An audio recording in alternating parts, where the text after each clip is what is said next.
আজকে সকাল সকালই আমাদের মাননীয় প্রধানমন্ত্রী আমাকে ফোন করেছিলেন।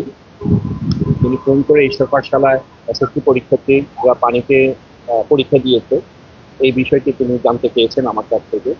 তিনি একটি পত্রিকার মাধ্যমে তিনি জেনেছেন, পত্রিকার মাধ্যমে তিনি দেখেছেন এবং দেখে সাথে সাথে তিনি আমাকে ফোন করেছেন যে এটা যেন আমরা পরিদর্শন করি এবং এটা কোথায় কি সমস্যা হচ্ছে সাথে সাথে যেন নিরসনের উদ্যোগ নিই।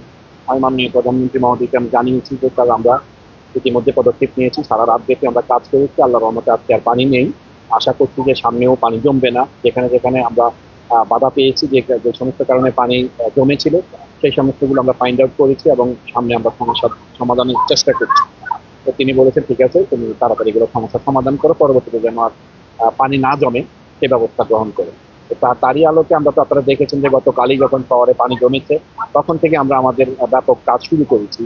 যেখানে যেখানে জলাবদ্ধতা সৃষ্টি হয়েছিল সেই সমস্ত স্পটগুলো ফাইন্ড আউট করে আমরা সেগুলো সমস্যাগুলোর সাথে সাথে সমাধান করেছি। এবং আপনারা জানেন যে পুরো শহরের পানিগুলো কিন্তু একটি খাল দিয়ে এটি নদীতে যায়, গুঙ্গেজুরি খাল।